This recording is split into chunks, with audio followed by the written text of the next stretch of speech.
Share on Pinterest. It's that time of the day again.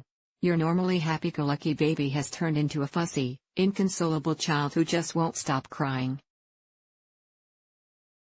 And that's even though you've done all the things that usually settle them.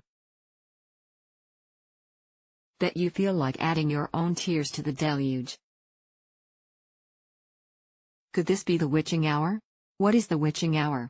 Once you've been there, you'll understand. Most parents will nod in sympathy when you mention the witching hour. And that's because many of us have jiggled an otherwise calm baby through these hours. Yes, sorry to say, but that's actually ours, not hour. The witching hour seems to happen around the same time every day. Think late afternoon, evening, and into the early night hours, anywhere from 5 p.m. to 12 a.m. The good news is that this challenging, it certainly does stretch your nerves taut, period eventually comes to an end. Keep tabs on it and you'll see that it often begins between weeks 2 or 3, peaks around week 6, and then comes to end around the 3-month mark. What causes it? So if the witching hour is a real challenge and doesn't belong to fairy tales, what actually causes it? While no one has any definitive answers, there are several theories. Hustle and bustle. Does the tempo in your house pick up in the late afternoon and early evening? Usually these are the hours when other kids and partners are coming home or you're picking up from childcare. You need to prepare supper and you suddenly remember that work call that you must make. There's a lot going on and the overstimulation can be too much for some babies. The crying cycle could be a sign that your baby needs some peace and quiet. Too tired. Babies from birth to 12 weeks get overtired very quickly.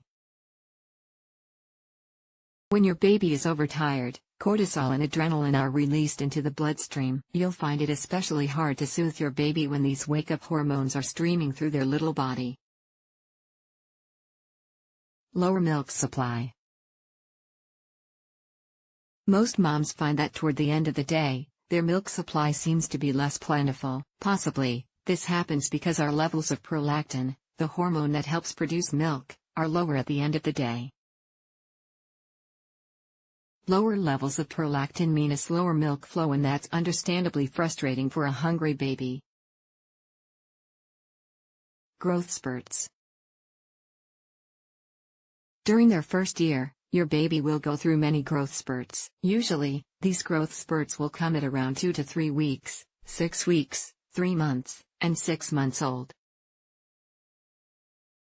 Celebrate these milestones and know that, for a few days, your baby may be fussier and want to eat more. Witching hour isn't always an integral part of child raising. In fact, while some parents may face real challenges at the witching hour, some lucky others will glide smoothly through these hours. Here's to a glitch-free ride for all of us. What can you do? If you're one of the parents who has to rise to this challenge, here's what you can do to make it easier for yourself and your baby. Cluster feed. If your baby is breastfeeding, you're probably nursing on average about every 2 to 4 hours. If you're giving formula, you probably started by offering 1 to 2 ounces of infant formula every 2 to 3 hours and then increased it when it looked like they were still hungry. But these numbers don't work when it comes to the witching hour. During these hours, your baby may want to cluster feed, or feed every 30 minutes or more. That's fine. They may be going through a growth spurt, looking for extra comfort, or filling up their belly for a longer sleep at night. Longer night sleep? Yay to that. Pop in a pacifier. Notice that babies love to suck? Try using a pacifier to calm your baby instead of offering your breast or a bottle. Cluster feeding may contribute to the challenges of the witching hour because it can overload your baby's digestive system.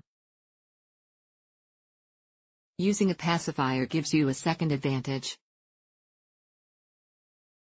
Check for burps. Gas that is caught in your baby's belly will make them fret. Make sure that you help release the gas by helping them to burp by patting their back gently or holding them over your shoulder with their stomach resting on your shoulder. Mess alert. Keep a cloth handy for when your baby spits up. Consider your own stress level. Ever noticed how fussy baby can suddenly calm down when someone else holds them? Yup, babies can read the emotions of their caregivers. If you're frazzled, your baby will be fretful. If you're calm, your baby will relax. Take some deep breaths. Meditate for a bit if you can. Lesson 101 of Witching Hour is to remind yourself that you are the best parent for this baby and that you can do it. Get outside if you can. Try to step outside. Preferably make a short trip to the park or even just around the block. Being outside gives you a chance to clear your head, forget about the chores that are waiting for you at home, and remember that this baby is usually adorable. Move around. Your baby is used to movement. Remember you carried them around for 9 months?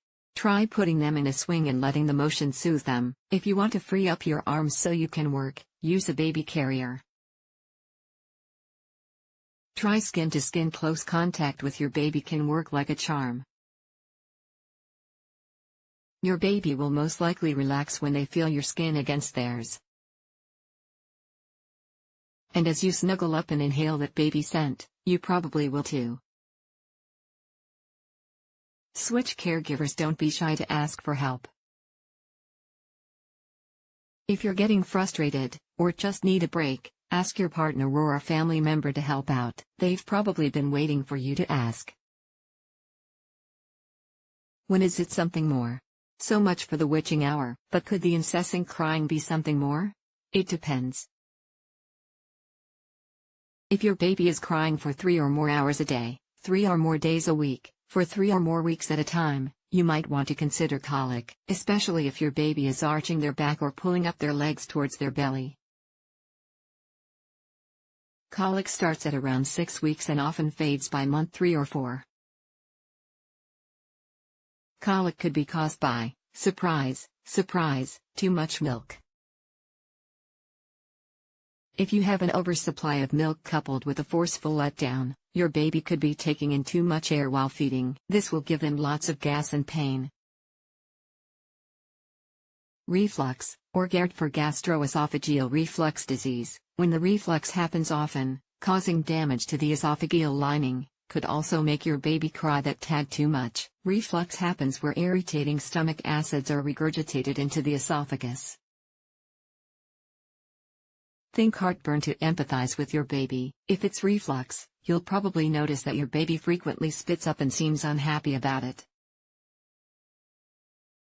Your best bet, if you're concerned about prolonged periods of crying, is to contact your pediatrician. Takeaway: the witching hour is stressful. Your baby is a teeny individual with their own teeny needs that can seem very large at certain times of the day. But keep going. Know you've got this. Because this too will pass.